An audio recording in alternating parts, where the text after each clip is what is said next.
स्वागत है आप सभी का एनएफ न्यूज पर। मैं हूं आपके साथ रोहित।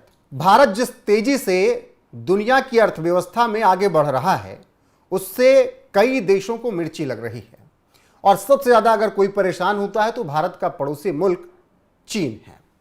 अब चीन इसीलिए बांग्लादेश को पूरी कोशिश कर रहा है कि सपोर्ट करता रहे ताकि पाकिस्तान वाले हालात वहां पर भी पैदा किए जा सकें और पाकिस्तान की तरह ही उसकी भी गर्दन पकड़ कर रखे ताकि जब जरूरत पड़े बांग्लादेश उसके इशारे पर नाचे। और यह सब कब हो रहा है? जब शेख हसीना का तख्ता पलट हुआ है और यूनुस गद्दी पर बैठे हैं। अब जमाते इस्लामी के नेता बीजिंग दौरे पर गए और इस्लामी कट्टरपंथियों का बहुत बड़ा प्लान है चीन के साथ, और चीन की चालबाजी भारत के लिए कितना बड़ा टेंशन है, इसी पर चर्चा करेंगे। मेरे साथ हैं अनुपम प्रसून। देखिए रोहित, इसे पूरी तरह ऐसे लिया जाना चाहिए कि बांग्लादेश को अस्थिर करने में अमेरिका और चीन दोनों लग गए हैं।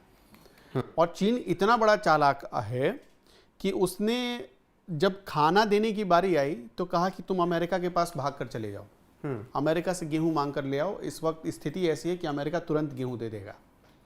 और जब कोई प्रोपेगेंडा चलाने की बारी आई तो बांग्लादेश को अपने पास बुला लिया। आपने देखा कि सिर्फ 2 दिन पहले मोहम्मद यूनुस अमेरिका के सामने गिड़गिड़ा रहे थे कि गेहूं दे दो सिर्फ। और क्योंकि भारत ने सप्लाई रोक दी है, सब्जियों की सप्लाई, खासतौर पर आलू की, और गेहूं और चावल की सप्लाई रोक दी गई। फिर भी हम मानवता दिखा रहे हैं। अभी प्लेन क्रैश हुआ, हमने अपने डॉक्टर्स भेज दिए और डॉक्टर्स भेजे, बर्न टीम भेजी पूरी। आपने देखा होगा कि पूरी बर्न टीम भेजी, क्योंकि फाइटर जेट उड़ाने से नहीं होता है ना। फाइटर जेट उड़ाने के बाद क्या क्या उसके साइड इफेक्ट या इफेक्ट हो सकते हैं उसकी भी तैयारी करनी पड़ती है। मतलब देखिए, हम और आप जहाँ से आते हैं, उत्तर प्रदेश और बिहार से, वहाँ पर एक बात कही जाती है बार बार कि अगर तुम हील पहन लोगे तो उससे तुम्हारा कद थोड़ी ना बढ़ जाएगा। तो यहाँ पर यही कोशिश की जा रही थी बांग्लादेश की तरफ से, वो फाइटर जेट उड़ाकर। उसके बाद आपने देखा प्रॉपर ट्रेनिंग नहीं। ट्रेनिंग तो होगी कहाँ से? पहले भारत के जो सेना के अधिकारी होते थे वो जाते थे बांग्लादेश और बाकायदा बांग्लादेश की आर्मी को ट्रेनिंग देते थे, वो उनको सिखाते थे। मैं तो कई ऐसे इंटरव्यूज देख चुका हूं जिसमें जो भारत के अधिकारी गए बांग्लादेश और जब बांग्लादेश की सेना की हालत उन्होंने देखी, वो दंग रह गए। बूट तक पहनना नहीं आता, डिसिप्लिन नाम की तो कोई चीज ही नहीं है। डिसिप्लिन का डी तक उनको पता नहीं है, आइडिया नहीं है। उनको बूट तक पहनना नहीं आता, कैसे आप गन पकड़ेंगे, राइफल कैसे पकड़ेंगे वो तक नहीं आता। कमांडिंग ऑफिसर कमांड कैसे देगा अपने जवानों को, कमांडिंग ऑफिसर को ही नहीं पता है। तो उस सेना की हालत क्या हो सकती है जो आपने देखा। अब आते हैं उस पॉइंट पर। देखिए, जमाते इस्लामी एक ऐसा संगठन है कि शेख हसीना जैसे वहां से हटी बांग्लादेश से, उनको जब निर्वासित होना पड़ा तो फौरन जमाते इस्लामी के जो नेता गिरफ्तार थे, जेल में बंद थे, जो कट्टरपंथ फैलाने के आरोप में जेल में बंद थे, जो तोड़ने के आरोप में जेल में बंद थे और जो शेख हसीना के खिलाफ साजिश कर रहे थे, उनको छोड़ा गया। सबसे पहला मोहम्मद यूनुस ने यही काम किया। और चीन ने मोहम्मद यूनुस को भेज दिया कि तुम अमेरिका जाओ, और जमात इस्लामी को बुला लिया अपने पास। जो उसका चीफ है डॉक्टर शफीकुर रहमान, उसको बुलाया।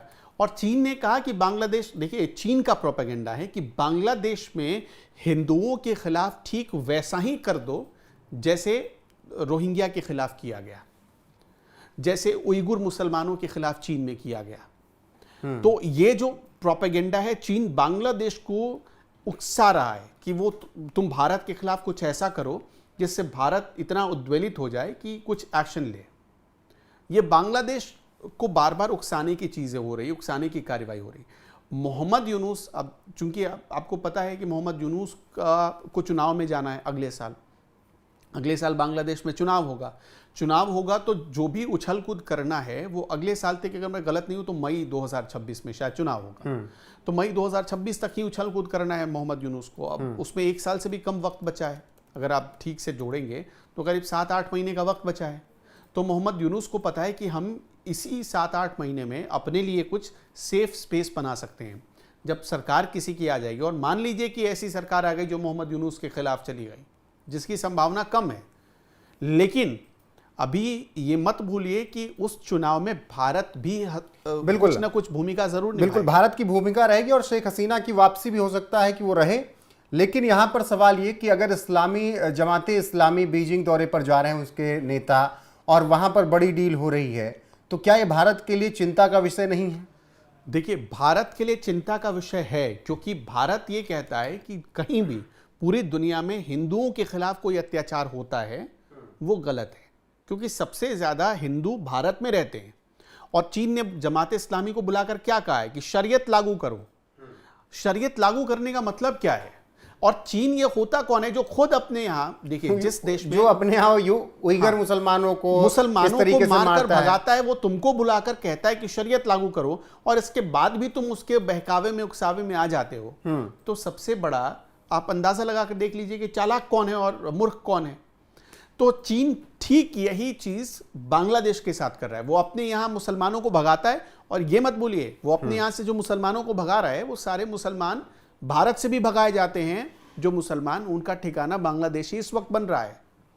और इसलिए बांग्लादेश में एक ऐसी एक्सट्रीमिस्ट फोर्स तैयार हो रही है जो भारत के खिलाफ मतलब लड़ने के लिए किसी भी हद तक जा सकती है। तो वही तो है, अगर शरीयत लागू हुआ तो हिंदुओं के लिए तो और भी परेशानी होगी। और चीन यही बात कह रहा है आपको, हिंदुओं को परेशान करने का मतलब, देखिए, बांग्लादेश में हिंदुओं को परेशान करने का मतलब क्या है?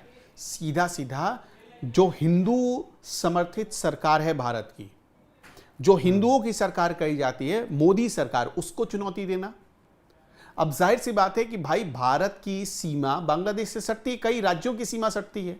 तो ऐसे में यहां की सरकार से तो लोग सवाल पूछेंगे कि भाई आप तो हिंदू सरकार, आप तो कहते थे कि कहीं से भी हिंदू विस्थापित होता है तो भारत में हम उसको नागरिकता देंगे, उसको भारत में ले आएंगे। आपने दुनिया के कई देशों से निकाला है हिंदुओं को, तो फिर बांग्लादेश में हिंदुओं पर अत्याचार हो रहा है तो आप खामोश क्यों? लोग तो ये सवाल करेंगे।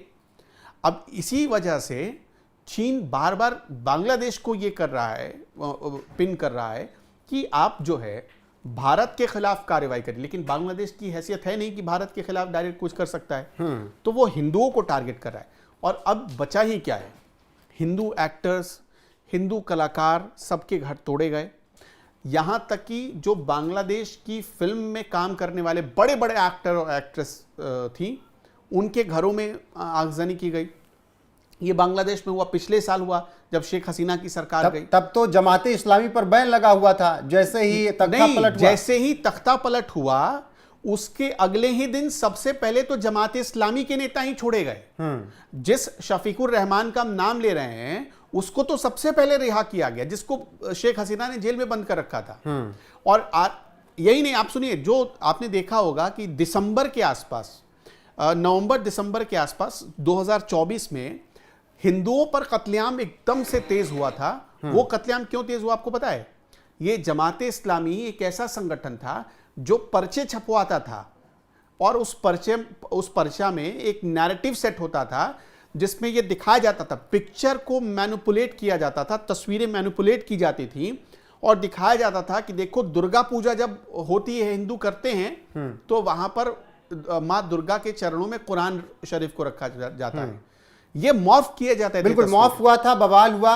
और इसी तरीके से एक मौलाना ने बयान दिया उसी दौर में जब हिंदुओं पर अत्याचार हो रहा था कि हमारे 20-22 करोड़ हाथ लाल किले पर कब्जा करेंगे। अरे कब्जा करने के लिए तो ये असम और त्रिपुरा तक पहुंचने वाले थे। आपने देखा नहीं, लेकिन इनकी हालत 2 दिन में इनकी अकल ठिकाने आ गई। अभी ये स्थिति है कि बांग्लादेश बॉर्डर पर जो एसएसबी तैनात है उसको पूरी तरह आज़ादी दे दी गई है। बीएसएफ तैनात है, आज़ादी दे दी गई है। पहले तो क्या था कि हम एक दोस्ताना व्यवहार रखते थे, अभी तो अगर कोई भी हरकत होती है तो एकदम से ट्रीटमेंट वही है। आपने सुना होगा अमित शाह जी ने एक बयान दिया था संसद के भीतर कि अब पहले आतंकवादी देखते थे जम्मू कश्मीर में तो उनको समझाते थे कि भाई वापस चले जाओ, लेकिन अब देखते हैं तो सीधा सिर के बीच में गोली लगती है, सिर के बीच में ठोका जाता है। अब सेम कंडीशन लागू हो गया बांग्लादेश बॉर्डर पर। थोड़ी भी ऊंच नीच कोई करता है, उसको जिस हिसाब से वो करता है उसके दोगुने हिसाब से उसको जवाब दिया जाता है। ठीक है, तो यही चीज है। लेकिन देखिए, बांग्लादेश ताकत के हिसाब से तो भारत से कर नहीं पाएगा, लड़ नहीं पाएगा। बांग्लादेश को समर्थन अगर देता है पाकिस्तान या चीन, तब भी बांग्लादेश कैपेबल नहीं है, क्योंकि अब मान लीजिए कि वहां से पता चला कि JF-17 थंडर ही भेज दिया चीन ने, लेकिन क्या करेंगे आप? उड़ाए कौन? बांग्लादेश में उड़ाएगा कौन उसको? अपने पे गिरा के मर जाएंगे। अब चीनी पायलट तो आएंगे नहीं, चीनी पायलट आएंगे तो इसका सीधा मतलब है कि चीन तो ने युद्ध में भारत के उतरना ही नहीं चाहता ना। चीन तो ऐसे ही खुद ही युद्ध से लोगों भागता से है। लड़ना तो ये लड़ाना सीधा चाहता है। सीधा मैसेज क्लियर है कि बांग्लादेश के ही कंधे पर बंदूक रखकर चलाने की कोशिश है। अब बांग्लादेश इस ट्रैप में फंसता जा रहा है। और देखिए, मोहम्मद यूनुस तो एक पपेट हैं। मोहम्मद यूनुस एक कठपुतली की तरह काम कर रहे हैं, वहां पर सरकार चला रहे हैं। इसी तरह जमात इस्लामी जैसे बिल्कुल ऐसे संगठन जिनको जो- पूरी दुनिया जो में बैन बड़े-बड़े रहे। देशों ने बैन किया हुआ है। बिल्कुल। बाकी चीन पूरी तरीके से सपोर्ट कर रहा है बांग्लादेश का। जमाती इस्लामी के नेता, ये दूसरा दौरा है उनका बीजिंग, और वहां पर तमाम डील हुई, शरीयत लागू करने की बात हुई, और इन सब से भारत को थोड़ा बहुत परेशानी जरूर है, लेकिन भारत पूरी तैयारी के साथ है। अगर बांग्लादेश ने उड़ने की कोशिश की तो भारत जानता है कि कैसे पर काटने हैं। बाकी बने रहिए हमारे साथ। देश और दुनिया की हर एक अपडेट आपको यहाँ पर मिलती रहेगी लगातार। नमस्कार।